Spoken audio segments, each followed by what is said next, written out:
ఆ ఇద్దరు బీఆర్ఎస్ నేతలు కేటీఆర్ని పిచ్చోణ్ణి చేశారని కేటీఆర్ భావిస్తున్నాడా?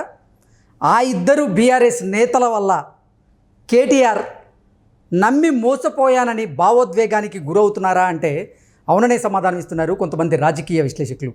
ఇక ఇదే అంశానికి సంబంధించి మనతో మాట్లాడేందుకు టీడీపీ అధికార ప్రతినిధి సూర్యదేవర్ లత గారు మనతో ఉన్నారు. లత గారితో మాట్లాడదాం. లత గారు నమస్తే అండి. నమస్తే. ఆ ఇద్దరు బీఆర్ఎస్ నేతలు కేటీఆర్ని పిచ్చోణ్ణి చేశారని కేటీఆర్ భావిస్తున్నాడని, ఆ ఇద్దరు బీఆర్ఎస్ నేతలు కేటీఆర్ని నమ్మక ద్రోహం చేశారని కేటీఆర్ భావోద్వేగానికి గురవుతున్నారు అంటూ కూడా ఒక వార్త ఇప్పుడు సోషల్ మీడియాలో చక్కర్లు కొడుతూ ఉంది. ఆ ఇద్దరు నేతలు ఎవరు అంటే ఏం చెప్తారు? ఆ రాజకీయంలో సహజమే ఎవరైనా పార్టీలు మారటం అనేది. ఇప్పుడు ప్రతి వాళ్ళు కూడా ముందు రోజు ఒకరోజు పొద్దున ఒక పార్టీలో చూస్తున్నాం, సాయంత్రానికి ఇంకో పార్టీ మారటం, ఇలాంటివి చేస్తూనే ఉంటున్నారు. కాకపోతే కేటీఆర్ లాంటి వాళ్ళు ఎందుకంటే రైట్ టు లెఫ్ట్ లాగా భావిస్తూ వాళ్ళని మీద ఆధారపడి వాళ్ళతోనే ఈయన చేసిన స్కామ్లే కానివ్వండి అన్నీ షేర్ చేసుకోవటం కానీ ఇలాంటివన్నీ పలు రకాల అంశాల్లో వాళ్ళ ఇన్వాల్వ్మెంట్ కూడా ఉండే ఉంటుంది. ఎందుకంటే అంత క్లోజ్నెస్ ఉండేది వాళ్ళ మధ్యలో. అలాంటి వాళ్ళు వెళ్ళిపోతారనేది ఆయన గెస్ చేయలేదు. అందుమూలన ఆయనకి కొంచెం షాకింగ్గాను ఉంది. దాంతోపాటు ఈ కేసులన్నీ కూడా ఇప్పుడు ఫోన్ ట్యాపింగ్ ఒకటి ఉంది, దాని తర్వాత కవిత గారిది ఇష్యూ నడుస్తుంది మద్యం కేసులో. ఇవన్నీ మధ్యలో ఇది కూడా జరగటం అనేది కొంచెం జీర్ణించుకోలేకపోతున్నారు. ఎందుకంటే ఊహించిన ట్విస్ట్ లాగా అయ్యింది. అది కూడా అంటే కేసీఆర్ గారితో కూడా ఇప్పుడు కేకే గారు 10 సంవత్సరాల అధికారం అనుభవించిన వ్యక్తి కూడా మారిపోతున్నారు. కడియం శ్రీహరి గారు ఆయన కూడా మారిపోతున్నారు అని చెప్తున్నారు. మనం ఇప్పుడు కడియం కావ్య వరంగల్ సీటు తనకి డిక్లేర్ చేసిన తర్వాత కూడా తను విత్డ్రా అవుతున్నారు. మళ్ళీ అదే సీటుని కాంగ్రెస్ తరపున తీసుకొని తన ఎంపీగా కంటెస్ట్ చేస్తున్నారు. వీళ్ళందరినీ కూడా చూస్తుంటే ఖచ్చితంగా పార్టీలు మారేవాళ్ళు అది కేసీఆర్ బ్యాచ్, కేటీఆర్ బ్యాచ్లో వాళ్ళు మారుతారని ఆయన గెస్ చేయలేదు. ఖచ్చితంగా అది కూడా జరిగింది. పట్నం మహేందర్ రెడ్డి గారని మంత్రిగా పనిచేసి మాజీ మంత్రిగా ఆయన ఒకళ్ళు, ఎంపీగా రంజిత్ రెడ్డి గారు, వాళ్ళిద్దరూ కలిసి మారుతున్నట్టు తెలుస్తుంది. పార్టీలు మారే అవకాశాలు కనపడుతున్నాయి. ఎందుకంటే మునిగిపోయే నావ లాంటిది బీఆర్ఎస్ అనేది వాళ్ళకి అర్థమైంది. ఎందుకంటే స్కాములతో నిండిపోయింది.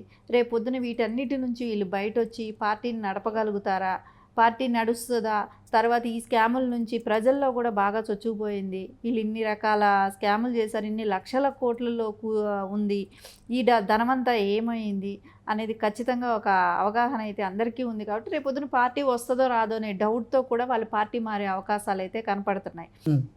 అది ఈయన నమ్మాడు. సో నమ్మకంగా ఉన్న వాళ్ళు వెళ్ళిపోతున్నారు అనేది. వాళ్ళే కాదు మిగతా వాళ్ళందరూ కూడా వెళ్ళిపోయే క్యూలు కడుతూనే ఉన్నారు. ఎక్కువ భాగం అంటే గత ఏ పార్టీ కూడా ఇంత తొందరగా అయితే డ్యామేజ్ అవ్వలేదు. ఎప్పుడూ కూడా బీఆర్ఎస్ పార్టీ మటుకు చాలా తొందరగానే డ్యామేజ్ అయిపోయిందనే చెప్పుకోవచ్చు. ఎందుకంటే 4 నెలలు కాలేదు రేవంత్ గారు సీఎం అయ్యి, 4 నెలల్లోనే ఇంతమంది మారిపోవటం, వీళ్ళ మీద ఉన్న స్కామ్లన్నీ బయట రావటం, ఇంకా రేపొద్దున కాళేశ్వరంది బయట వస్తే ఇంకా దానిలో ఎన్ని లక్షల కోట్ల అవకతవకలు జరిగాయో అవన్నీ బయట రావాల్సింది ఉంది. ధరణి ఎలక్షన్ తర్వాత ధరణి దానిలో ఎంతమంది ఉన్నారు.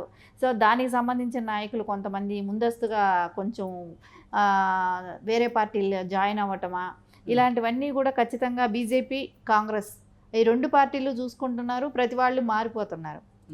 ఎందుకు దీనికంతా రేపు మనం ఎందుకు సమాధానం చెప్పాలి, మనకేం అవసరం, మనం వీళ్ళు చేసిన స్కాములకి మనం ఎందుకు అడ్డంగా ఉండాల్సిన అవసరం ఏంటనేది నాయకులందరూ కూడా తప్పించుకుంటున్నారు.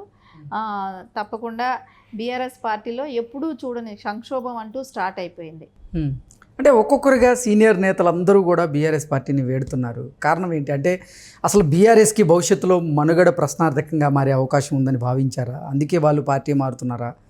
లేదంటే అసలు కల్వకుంట్ల కుటుంబాన్ని ఇప్పుడు కేసులు వెంటాడుతున్నాయని, వాటిల్లో వీళ్ళెందుకు భాగం అవ్వాలని వారు ఈ పార్టీ నుంచి దూరం అవుతున్నారా అంటే ఏం చెప్తారు? ఖచ్చితంగా ఎవరికైనా కూడా ఈ కేసులు ఇలాంటి స్కాములు రేపు పొద్దున కోర్టులు వీటి మీదే టైం కూడా వీళ్ళు ఎక్కువ స్పెండ్ చేయాల్సి వస్తుంది. ఇంకా పార్టీని చూసుకునే అవకాశం కన్నా కూడా వీటి మీదే దృష్టి ఎక్కువ పెట్టాల్సి వస్తుంది. కేసీఆర్ గారైనా కేటీఆర్ గారైనా కవిత గారి గురించి కూడా ఇప్పుడు ఆల్రెడీ ప్రాసెస్ స్టార్ట్ అయిపోయింది కూడా. ఆవిడ ఎప్పుడు బయట వస్తారో కూడా తెలియదు. సో వీటికన్నిటికీ ప్రజలకి ఏం సమాధానం చెప్తారు? సో ఏమీ జరగకుండా అయితే ఇన్ని రోజులు అరెస్ట్లో చేయటమే కానివ్వండి, ఇంకా పలు రకాల కేసుల్లో ఇప్పుడు ప్రణీత్ రావుది అనే విషయం అయితే ఫోన్ ట్యాపింగ్ అనేది ఇంకా అసలు వేరే లెవెల్లోకి తీసుకెళ్ళి, అదే అంటే ఒక పక్క ఫోన్ ట్యాపింగ్ కేసు వెంటాడుతూ ఉంది, మరో పక్క మద్యం కేసు వెంటాడుతోంది, మరో పక్క అవినీతి ఆరోపణలు ఎదుర్కొంటూ ఉన్నారు. అన్ని రంగాల్లో అవకతవకలు జరిగినాయి అంటూ కూడా కొన్ని శ్వేతపత్రాలు బయటకు వచ్చినాయి. నెక్స్ట్ ప్రాజెక్టుల్లో కూడా అవకతవకలు జరిగాయి అంటూ కూడా ఆ ఆరోపణలు ఎదుర్కొంటున్నారు. ఇలా ఈ ఆరోపణలతో సతమతం అవుతున్న ఈ నేపథ్యంలోనే ఇప్పుడు అసలు ఒక్కొక్కరుగా నేతలందరూ కూడా బీఆర్ఎస్ని వీడి కాంగ్రెస్ పార్టీకి లేదా భారతీయ జనతా పార్టీలో చేరేందుకు సిద్ధమవుతూ ఉన్నారు.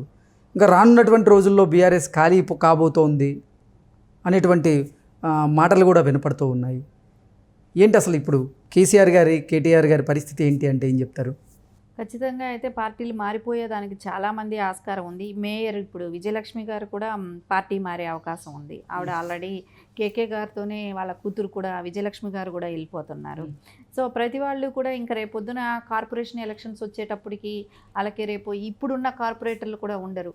సో వాళ్ళందరూ కూడా పార్టీలు మారటమో లేకుంటే నిలబడినా గెలవకపోవటమో. కేకే గారికి, దానం నాగేందర్ గారికి కేసీఆర్ గారు బీఆర్ఎస్ పార్టీలో ఒక సముచితమైనటువంటి స్థానాన్ని ఇచ్చినప్పటికీ వాళ్ళు ఇప్పుడు పార్టీ మారుతున్నారు. అలాగే కేటీఆర్ బ్యాచ్గా చెప్పుకునేటువంటి ఈ పట్నం మహేందర్ రెడ్డి గారియండి లేదా రంజిత్ రెడ్డి గారు వాళ్ళని చాలా బలంగా నమ్మారు కేటీఆర్. కానీ ఇప్పుడు కేటీఆర్ని మోసం చేసి వాళ్ళు కూడా పార్టీ మారేందుకు సిద్ధమవుతున్నారు. అందుకే కేటీఆర్ గారు భావోద్వేగానికి గురవుతున్నారు అంటూ కూడా ఒక వార్త ఇప్పుడు సోషల్ మీడియాలో ప్రధానంగా చక్కర్లు కొడుతూ ఉంది.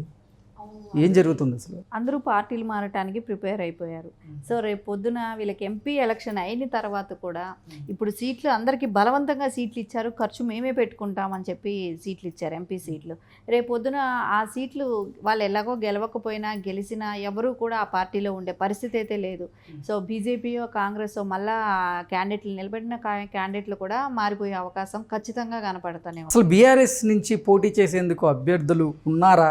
పోటీ చేయడానికి అభ్యర్థులు లేకే ఉన్న వాళ్ళందరూ ఇప్పుడు వరంగల్ చూస్తుంటే కావ్యాకి ఇస్తే కావ్య ఏముంది మళ్ళీ కాంగ్రెస్కి వెళ్ళిపోయింది. నువ్వు సీట్ ఇచ్చినా కూడా కాంగ్రెస్కి వెళ్ళిపోయింది. ఎక్కడైనా కూడా అసంతృప్తివాదులు ఎలా ఉంటారో నాకు సీటు రాలేదని పార్టీలు మారే వాళ్ళని చూసాం.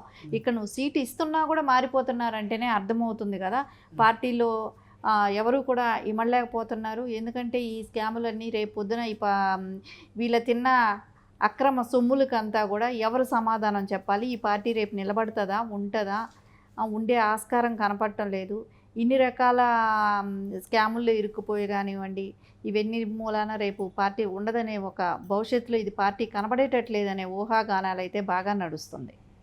ఓకే అండి, థ్యాంక్ యూ సో మచ్.